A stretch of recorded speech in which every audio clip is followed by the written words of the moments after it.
Welcome back to Going Collecting here on Studio 219. Please hit that subscribe button if you haven't yet already.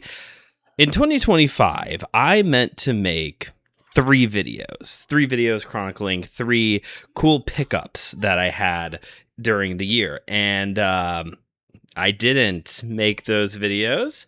And now it's June of 2026, and I still hadn't made them. So right here, right now, we're going to call this the lost episode of Going Collecting, because I'm going to sit here and I'm going to run down these three different piles of stuff that I picked up in 2025. This is the lost episode. Starting first with a Comic-Con I went to actually about this time last year, and it actually, I'm really happy with the stuff I picked up, but a year later, there's something that I got that was like a very timely pickup. But starting first, if you keep up with my podcast, Kung Fu Pizza Party, you know that I am a big fan of your boy Samurai Jack, and I got the soda pop still in the can. I haven't decided yet a year later, partially because I hadn't made the video yet, but I still hadn't decided if I was going to open this.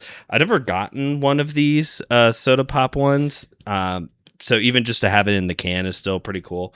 I've been trying to get some of these Samurai Jack ones, but some of them are very hard to get. The only one I have is Mad Jack. Comic book wise, because it's a Comic-Con, you should get I think you should get Comic-Cons when you go to I think you should get comic books when you go to Comic-Con. So first off, Jim Starlin was there of Marvel Comics and picked up his independent volume 1 of his independent series Dreadstar. I have not gotten a chance a year later to read it. I was going to, still haven't, but excited to get into this. I've heard it's kind of a sci-fi epic, and also signed twice. Got here, I think it was pre-signed, and then when I met him, he went ahead and signed the inside as well. Also in the comic book department, I finally picked up Venom the Lethal Protector #1. This has been something I've been wanting to pick up for a while now. I love Venom, but with the Tom Hardy movies, anything related to Venom just skyrocketed. My Amazing Spider-Man 300, it was stupid. The price went bonkers on that, and all of these Lethal Protector issues jumped as well. But it was finally right time, right price. Happy to get that, along with West Coast Avengers #45, part of the Vision Quest story arc. I loved WandaVision. Still, I don't keep up with MCU as much as I used to, but I still think that WandaVision is the best show out of all of them. They peaked with the first one. And ever since then, I've been trying to get the Vision Quest and Vision and Scarlet Witch limited series as well, just because I love the story so much and I wanted the source material. It is common when you go to Comic-Cons to see cosplay groups. I've seen Ghostbusters. I've seen the 501st Division, Star Wars cosplay. This one was the first time I ever saw a Cobra from G.I. Joe cosplay group. Not G.I. Joe, Cobra. And I got this fun bumper sticker. Don't blame me. I voted for Cobra Commander. Somehow this still feels like a better option than what we have right now. I'm probably going to put this... it's pretty big. It would take up most of my laptop, and I could probably wrap it around an entire water bottle. But I think I'm going to put it on I have a portfolio for all of my prints, so I think I'm going to stick it on there. But the cool thing that a year later actually has turned into kind of a good pickup is signed Skeletor pop figure, signed by Tom Cook, who was one of the animators, worked on a ton of Hanna-Barbera cartoons during the 70s, 80s, and 90s, I believe. Tom Cook, pretty common, at least in my area, pretty common person to find at a Comic-Con. I'm not a huge He-Man and the Masters of the Universe fan. I think it is peak 80s campiness by way of cartoons, and of the like big ones, honestly, this would be the one I probably would go to. That and then the OG Ninja Turtles.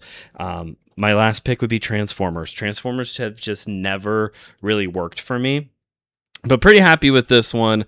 I've been trying to diversify what I get signed rather than just prints or 8x10s all the time. So this is my first signed pop figure. I'm hoping at some point to get, I can't remember the guy's name right now, Isaac something, but he's the dude who does all of the Skeletor meme reels. Until we meet again. Like, I want to get him signed somewhere on here. And I guess if I ever bump into Jared Leto, he can sign it too. Didn't Mark Hamill do Skeletor's voice for that one Netflix series too? It could end up being really cool. But at least to get Tom Cook signature on it, I should probably get one of those cool cases. I don't have any of the cool plastic cases. I should probably get that for this guy. Because along with it being signed, it is Tom Cook explained it to me that this line of Masters of the Universe pop figures are discontinued, and a lot of them he said were like pretty pricey. It looks like it's for the 30th anniversary of Masters of the Universe, and some of them were going for like pretty good money there for a while. He told me he sold off a bunch of his She-Ra pop figures, and I was like, I don't really plan on selling this, but thank you for letting me know.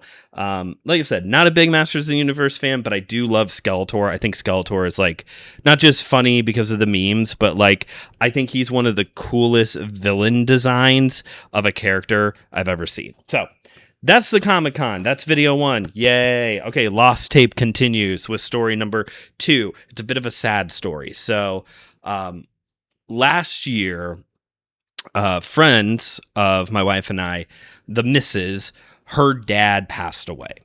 Very sad. Couple months later, we were over there for dinner, and they pulled out all of this geeky, nerdy stuff. Apparently, her dad was really big into comics, Marvel, Star Wars, particularly like 90s into the early 2000s. And so they kind of had like picked through stuff that they wanted, kept a lot of toys, but then there was still like all these trading cards, boxes and boxes of trading cards, a whole box of comic books, and they were like, you can have what you want, or just let us know if there's anything in here that's like maybe worth holding on to. For like my one buddy, he was like, yeah, if I could pay off my mortgage with any of this, let me know. They couldn't. There was and I told him to hold on to this. There was a Civil War first print, issue 1. I was like, that one you might want to hold on to. You might be able to get some money for that later on. That's probably another one that like whoosh, when the movie came out.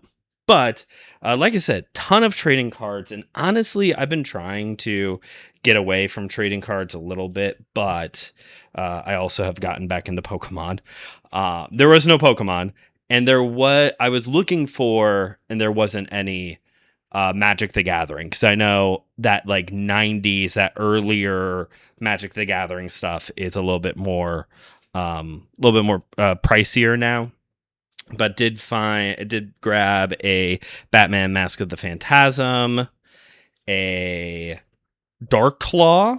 Actually, I think it's 2. Yeah, two different Dark Claws from the DC Marvel amalgamation, whatever it was called, when they were meshing characters together. So this is Batman and Wolverine smashed together. This is the best one, by the way. I've read a bunch of those issues of the mashed up characters. These are the best ones. Got this cool. He had a bunch of the Marvel, which I know the Marvel cards from the 90s were like this big thing there for a while. I did grab a Deadpool from him. And I don't know why it is not bag and boarded, sleeved. I don't know why it's sleeved. But I was like, okay, I'll take that one, sure. And then I'm not going to go through all of these because it's that thick, but these are all Star Wars trading cards. I love this one. That's fun art. I'm not going to go through all of these, but it's from, again, the 90s. Some guerrilla warfare here with the Ewoks. Not gonna go through every single one of these, but this is pretty cool artwork. I haven't decided fully yet what I'm gonna do with these. That one's pretty good, like that. And then there are some really cool. Let me get to these. These were also sleeved, so let's run these down quick. If you know anything about these Star Wars, they're called Star Wars Galaxy by Topps. I only know that because I'm looking at the back right now. If you know anything about these and if they've got some resale value or anything, if anything, my wife and I, our vision for our kitchen, she wants a Star Wars kitchen, and I'm really into that idea too. So if anything, they might end up just being like decorations for the kitchen. Otherwise, or I might try to flip them. I don't know. Comic book wise, there wasn't really too much there that I was interested in for myself, for my own reading. But there was 1, 2, 3, 4, 5, 6 issues of the new X-Men by Grant Morrison. So I went ahead. I do love me some Grant Morrison, and I've read some of this new X-Men series. I do have the first appearance of Negasonic Teenage Warhead, which was part of this run. Look at that. Just look at Wolverine's booty cheeks there for a moment. That's pretty cool. That's pretty cool. Nice. Okay, so yeah. Hanging on to these Planet X 2 through 5, I think. The 150th episode, 150th issue. And then Here Comes Tomorrow 1 and 2. 1 and 2 of 4. So couple issues of some wacky Grant Morrison for me. Hooray. But the big thing that I was like, oh crap, this is so cool. The big thing that I was like, this is pretty sweet. And this was the one I looked at them and I was like, can I have this, please? They were totally like, you can take what you want. We've already picked out what we want. Like, the reason why they were showing me all this stuff is because we know you like geek stuff. And her dad obviously was a huge geek. So he was like, they were like, just take what you want. We would want this type of stuff to go to people who would like it, which is why I was so excited when they said I could take this, I believe, complete set of Kingdom Come art cards. Oh my gosh, I love Kingdom Come. I love Kingdom Come. I love Mark Waid. I mean, look at this stuff, guys. Like, look at those. I have not taken these out of the sleeves. Just to be careful, just to be safe. Yeah, this art is so good.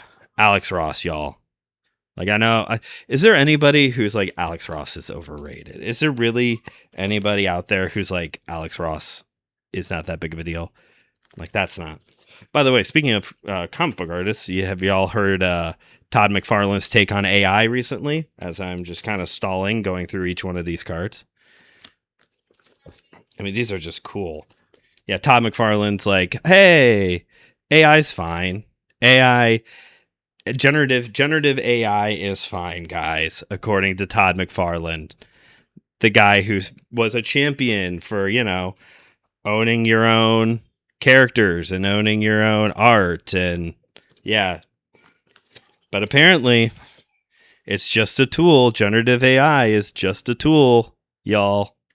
And so it's perfectly fine. This is the last sleeve. This is perfectly fine to use. Anyway, so yeah, that's it from the... Oh, I guess there were some cards on the back. I guess there were some cards on the back, too. I'm not going through all of these again. Also, did not know that they made sleeves like this. I've never seen card sleeves like this before. I've only ever seen the 9s. So that's the conclusion of Lost Tape number 2. I guess I should have thought this through and made it like an anthology series video. Make it more like VHS or Tales from the Crypt or something with like a little bit of an anthology thing going. Oh well. Last up, back in October, I went to a Halloween market and picked up a ton of different things, various thingies. I didn't pick up a ton of different things. What am I saying? Picked up 2 things. There was a ton of different things to look at, but I only picked up 2 things. One is this adorably tiny V for Vendetta, or V rather. V for Vendetta is my favorite movie. Well, one of them. Top 5. Maybe top 3. I'd have to think about it. But I'll probably put him with I'm struggling with the base here. I'll probably put him, instead of just on my toy shelf, I'll probably put him on part of our fall decorations. We have a ton of fall decorations. If there was any season, it's like Christmas and fall that we have a ton of stuff. So I might keep him with my fall decorations. And then last thing, promise, if you have stuck around for 15 minutes, good job. You deserve to like this video if you've managed to last for 15 minutes. There's a whole guy, this guy, he had a whole table of Happy Meal toys still in the packaging. And I was looking through, trying to find some stuff for my son, and, found a bunch of Hot Wheels ones. I think I found Mater as well. And then my youngest brother, who just got married, love him so much. Congratulations to them. He is a big fan of Treasure Planet. Like, that's his favorite Disney movie. Watched it all the time when he was a kid. Found one of the Happy Meal toys from that movie, and his birthday's in October, so I was able to give that to him for his birthday. And then, if you can't tell, it's a Spy Kids 2 Happy Meal toy. And this one came home with me, and I've been waiting to make this video so that way I can make all the people who want to keep everything in the packaging really grumpy. I had this one as a kid. If I remember correctly, this was like the Inspector Gadget. That was so cool. I still have my Inspector Gadget, but the Inspector Gadget where it was individual toys, but you could build it into the whole big Inspector Gadget. This was individual toys that built into the little like bug thing that Junie had in the second movie. I don't even know if I can get this on my wrist. Yo, oh my gosh. The next thing I should find, thinking of toys that I had as a kid that went around my wrist, Spider-Man Web Blaster from that first Tobey Maguire movie. There's no way I'm getting this on my hand. Does it work? Let's see. Might not work anymore. Because, it's old. Yeah, it looks like it doesn't work. Bummer. It like the eyes light up. Did light up. And then there's like a tiny little pocket. Yep. Tiny little pocket to put, I don't know, 1 Cheez-It in, I guess. I don't know what the tiny pocket was for. But yeah, very happy about this. And by the way, I know everybody debates what's better, Terminator or Terminator 2, The Godfather or The Godfather Part 2. Seriously, though, what's better, the first Spy Kids movie or the second Spy Kids movie? Because they're both amazing. We just rewatched the first one the other day. Tried to show it to my son Cooper. He's apparently maybe a little too young to really sit through it. But, like, honestly, what is the better Spy Kids movie? Because that second one's really good. Third one is a third movie, but a good third movie, but definitely a third movie. Is this just instructions or is there stickers? I don't remember. I think it's instructions. Yeah, just instructions. Okay. Well, let's have to see if I come up with any more of these Spy Kids ones. I think there was toys for the first movie too, if I remember right. Anyway, so that concludes the lost episode of Going Collecting. I can finally brush myself off and move on because I finally got through all of this. Drop in the comments to let me know what was your favorite thing from this bit, and stay tuned because it looks like this summer and maybe early fall there will be a couple Comic-Cons, couple events I'll be going to, so should be, fingers crossed, videos that I actually make before next year. So thanks for watching and hanging in with me for almost 20 minutes now. Appreciate you all, and I'll see you in the next video.